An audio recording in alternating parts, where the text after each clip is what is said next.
A war that caught the world unaware, one that got people afraid of a world war, Russia against Ukraine. 3 years into the fighting, Moscow has battered Kiev into submission, with Russia showing no signs of backing off.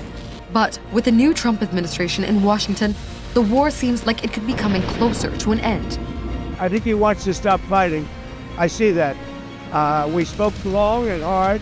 The US wants the war to conclude and is pushing for direct negotiations with Russia. But Ukraine and Europe insist on having a seat at the table. This marks another pivotal moment in the 3-year war.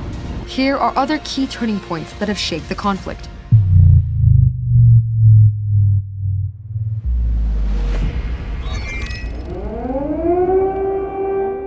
Russia launches special military operations in Ukraine, striking major cities, including the capital, Kiev. In response, Ukraine launches a counteroffensive, and Russia fails to take over the capital. Russia claims control of the southern city of Kherson and occupies a significant portion of the neighboring Zaporizhzhia region, home to Europe's largest nuclear power plant. It later withdraws its forces from Kiev. Russia faces accusations of committing atrocities as videos showing hundreds of civilian bodies in mass graves or left in the streets surface from the town of Bucha. Moscow denies the accusations. Ukrainian missiles hit Russia's missile cruiser Moskva, causing it to sink. The Ukrainian stronghold of Mariupol falls to Russian forces after a 3-month siege, cutting Ukraine from the Azov coast and helping Russia build a land corridor with Moscow-occupied Crimea. Russian troops withdraw from Snake Island near the Black Sea port of Odessa, seized during the initial days of the offensive. Turkey mediates a deal with Russia and Ukraine to unblock grain supplies stuck in Ukrainian ports, ending a deadlock that threatened global food security. Ukraine recaptures its northeastern Kharkiv region, forcing Russian forces to retreat. Putin holds illegal referendums in Ukraine's Donetsk, Luhansk, Kherson, and Zaporizhzhia regions, inviting residents to vote on whether to join Russia. Multiple underwater explosions damage the Nord Stream gas pipelines built by Russia to transport natural gas to Germany. Gas prices in Europe skyrocket. On September 30th, Russia formally annexes the 4 regions where it staged the so-called referendums.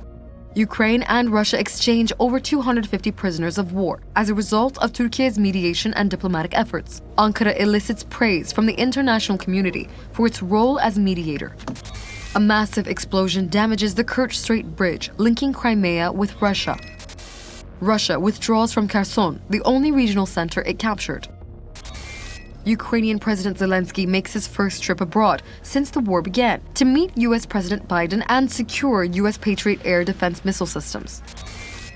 At least 89 Russian troops are killed in a Ukrainian missile strike in Makiivka, but Moscow captures the salt-mining town of Soledar in Donetsk province. President Biden makes a surprise visit to Ukraine for the first time since Russia launched its military campaign. The Kremlin rolls out the red carpet for China's President Xi, raising fears among the West that Beijing might supply military aid to Moscow. The Wagner Group, a private military organization from Russia, claims control of the eastern city of Bakhmut.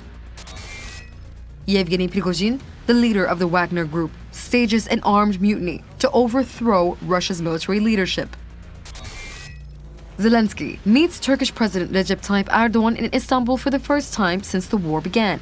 President Erdogan advocates for Ukraine's NATO membership, while Zelensky returns home with 5 Ukrainian commanders who were in Turkey under a prisoner deal with Russia.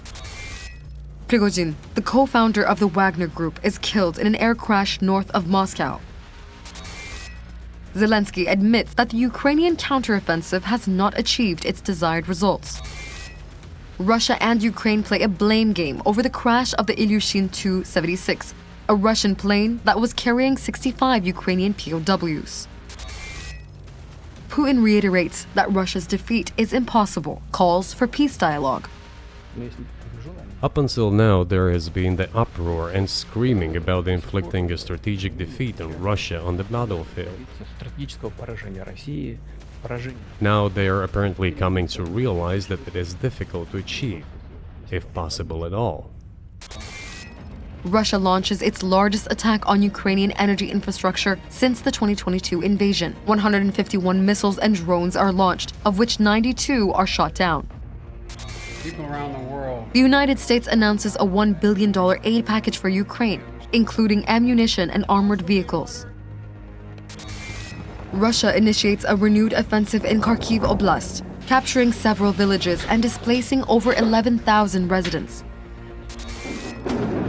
Russia launches a wave of missile attacks across Ukraine, killing at least 47 people. At least 33 of the victims are killed in Kiev, where the country's largest pediatric hospital is struck. Ukraine launches a surprise offensive deep into the Russian region of Kursk. Ukrainian forces capture multiple villages and consolidate their positions. Washington announces an additional $8 billion in military assistance to Ukraine. Ukrainian forces conduct a targeted strike on an important oil terminal in Feodosia, located in the occupied Crimean Peninsula. Reports emerge of North Korean soldiers fighting alongside Russian forces, indicating a potential expansion of international involvement in the conflict. Russia conducts a series of missile attacks on Kiev, causing substantial damage to infrastructure and residential areas. Russia continues its attacks across Ukraine. Kiev strikes back with drone attacks on a Russian oil facility. US President Donald Trump engages in a lengthy phone call with Putin, agreeing to initiate a process to end the Ukraine war. They are working on something more concrete, and there are talks, meetings, conversations taking place.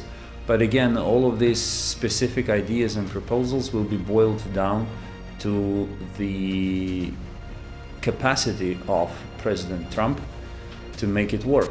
High-level delegations from Russia and the US meet in Riyadh to discuss ending the war in Ukraine without the involvement of Kiev and its European allies. Meanwhile, Ukrainian President Zelensky visits Ankara to meet with President Erdogan. He condemns the talks in Saudi Arabia, stating that decisions about the war cannot be made without Ukraine's participation.